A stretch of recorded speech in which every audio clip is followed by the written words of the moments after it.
तो यार इस वक्त टीनेजर्स के फ्रंट में काफ़ी ज़्यादा डिस्ट्रैक्शन है। मैं आज से मेरे 2 साल पहले की फ़ोटो मतलब कहानी बताता हूँ। आज से 2 साल पहले क्या हुआ था ना, मैं एक शहर में अपने कुछ ड्रीम्स को लेके जाने की सोच रहा था कि मैं इस शहर में जाऊँगा अपने ड्रीम्स को लेके। और मेरे ड्रीम क्या थे, वो एक टिपिकल डॉक्टर या इंजीनियर वाला।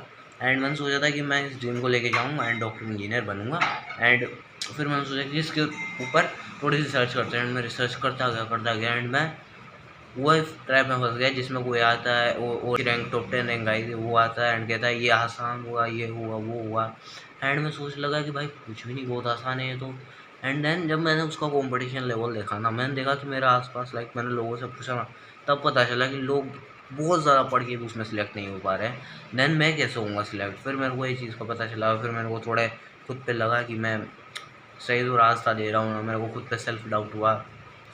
एंड उसी सेल्फ डाउट के बीच में मैंने सोचा कि अपन कुछ सेल्फ इम्प्रूवमेंट करते हैं। फिर मैंने सेल्फ इम्प्रूवमेंट का पाथ ज्वाइन किया। सेल्फ इम्प्रूवमेंट के पाथ में मेरे को काफ़ी ज़्यादा कठिनाइयाँ आई। मेरे को लगा था स्टार्टिंग में कि डोपामिन डिटॉक्स वगैरह करते हैं, एंड मैंने जब किया तो वो हो नहीं पाया। नो फैप करा तो वो हो नहीं पाया।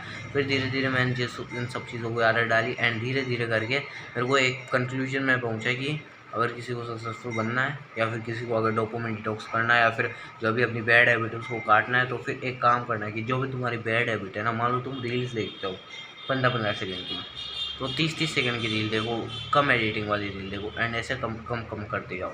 एंड यहाँ पे एक मोस्ट इंपॉर्टेंट बात आ रहा है मूवीज़ देखने का। तो कुछ लोगों को लगता है कि मूवीज़ देखना बेकार है, बट जो तुम्हें मूवीज़ इंस्पायर करे ना, वो डूम स्क्रोलिंग से 10 गुना ज़्यादा बेटर है। इवन मोटिवेशनल डूम स्क्रोलिंग भी, जहाँ पे मोटिवेशनल रील्स आती है ना, उनसे 10 गुना बेटर है। क्यों बेटर है? क्योंकि उससे तुम्हारा कम से कम एक जगह माइंड कॉन्स्टेंट तो रहता है। वरना तुम रील्स में 15-15 सेकंड में माइंड बदलेगा। कम से कम 2.5-3 घंटे तक मूवी में तुम्हारी एक ही स्टोरी पे तुम्हारी जकड़ बनी रहेगी। तो उसी वजह से मैं तुम्हें 5 ऐसी मूवीज़ बताऊंगा। अगर तुम टीनेज में हो कहाँ, तो तुम्हें सबसे ज़्यादा देखनी चाहिए। तुम्हारी लाइफ लेसन देखी जाएगी और वो लाइफ लेसन तुम्हारी ज़िंदगी भर काम आएंगे। जिनमें से फर्स्ट मूवी है द सोसाइटी वर्क। अब शायद तुमने नाम सुना हो, मोस्ट ऑफ यू ने नहीं सुना होगा, क्योंकि ये जिस आदमी की मूवी है वो है फेसबुक का फाउंडर। तुमने पता ही होगा कौन है, किसकी बात कर रहा हूँ मैं। तो फेसबुक के फाउंडर की इसमें स्टोरी कि कैसे वो रिलेशनशिप में थे एंड जब वो फ्रेंडशिप में थे एंड जब वो धीरे धीरे अब जब उनको अपने करियर की तरफ बढ़े, जब उनकी फ्रेंडशिप टॉक्सिक बन गई एंड ऐसे होते होते होते होते उनको अपनी टॉक्सिक जो रिलेशनशिप है उसको क्विट करना पड़ेगा। एंड कैसे उनके गोल्स, उनके एम्बिशन के आगे उनकी रिलेशनशिप आ गई।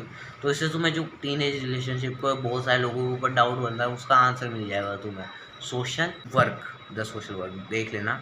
एंड जो सेकंड मूवी है, और इससे मैं लाइफ लेसन भी देता जाऊंगा हर मूवी के कि क्या क्या लाइफ लेसन मिलते हैं तुम्हें हर मूवी से। जिनमें से इस मूवी से लाइफ लेसन मिलता है कि अगर तुम्हारे गोल है तुम्हारा, उस पर अगर कोई ऑब्स्टिकल आए ना, तो फिर तुम्हारे माँ पेरेंट्स वो उस गोल, बस इन दो के अलावा जो तीसरा पर्सन आया ना, उसको उस गोल के बीच में मत आने देना।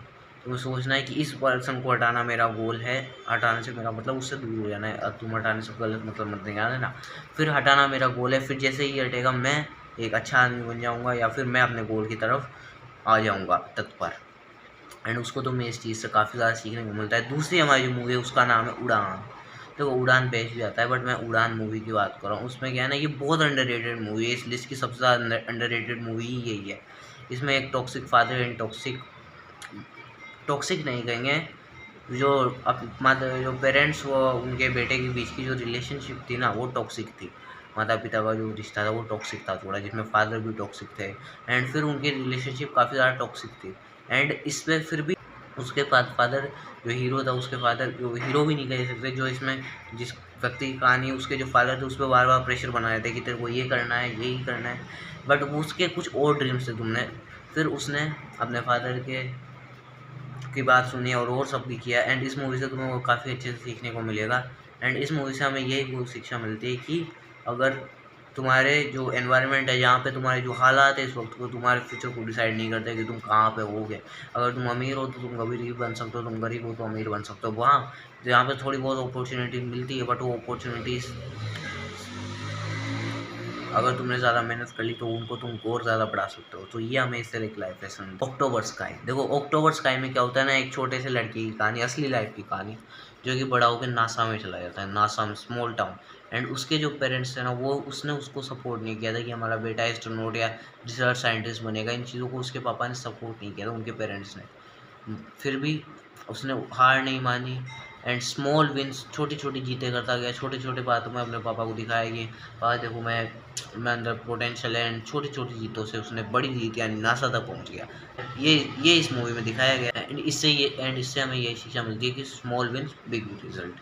अब जो चौथी मूवी है तमाशा, देखो तमाशा में क्या होता है ना, तमाशा में जब किसी के ऊपर जो सोसाइटी है वो काफ़ी ज़्यादा प्रेशर बनाती है, काफ़ी ज़्यादा, एंड उस व्यक्ति के पास कोई रास्ता ही नहीं बचता उस सोसाइटल प्रेशर से निकलने का। ये हमें तमाशा मूवी में अच्छे खासे तौर पे दिखाया गया है। उसमें सही में सोसाइटी पे प्रेशर होता है एंड एक टीनेजर की खुद की आइडेंटिटी के ऊपर वो बात आ जाती है। सो टीनेजर्स के लिए मस्ट वॉच मूवीज़ है ये, सारी मस्ट वॉच है। बट ये अगर तुम रिलेट करोगे इससे बहुत ज़्यादा कि जब कैसे एक आइडेंटिटी पे क्राइसिस आते हैं। एंड इससे हमें यही शिक्षा मिलती है कि अपनी खुद की आइडेंटिटी बनाओ। तुम क्या करना चाहते हो उसको सुनो। समाज जो कहते हैं ना डॉक्टर इंजीनियर बनो, डॉक्टर इंजीनियर बनो, तुम जो कुछ बनना चाहते हो उसको सुनो।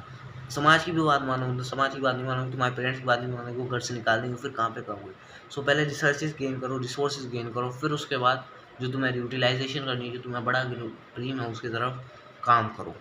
उसी टाइम करो जब तुम्हें करना है। भले ही तुम अगर पेरेंट्स कह रहे हो तुम्हें 98% बनानी, तो 98% के लिए उनकी भी बात मानो।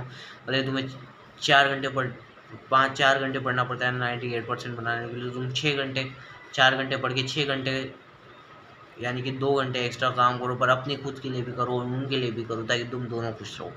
अब देखो पांचवी एंड लास्ट मूवी है डेड पोएट सोसाइटी। ये एक मूवी ऐसी है जो कि तुम्हें अंदर से तुम्हें सोचने पर मजबूर कर देगी। जिन टीचर्स को तुम गलत या फिर जिन टीचर्स के ऊपर तुम्हारी आइडेंटिटी जो बनी हुई थी ना, उसको ये पूरी तरह से बदल के रख देगी। एंड इस मूवी में क्या होता है ना, तुम्हें पता चलेगा कि कैसे टीचर्स अपने स्टूडेंट्स को गाइडेंस कर सकते हैं। एंड इससे तुम्हें ये भी पता चलेगा कि डीप एंड अंडरस्टैंडिंग होगी तुम्हें लाइफ के बारे में कि असलियत में ज़िंदगी क्या है। एंड अगर मान लो तुम इसे समझ गए ना, देन तुम्हारा अलग ही पर्सपेक्टिव होगा लाइफ के ऊपर। एंड इससे हमें यही लाइफ लेसन मिलता है कि थिंक अपने बेटर, यानी कि सोचो अच्छा। एंड जो तुम्हारा समाज कहता है ना ब्लाइंडली, मैंने पहले कहा था इंजीनियर डॉक्टर, उसको फॉलो मत करो, जो तुम्हारी इच्छा है उसको करो। सो ये थी 5 मूवी। Thanks for watching.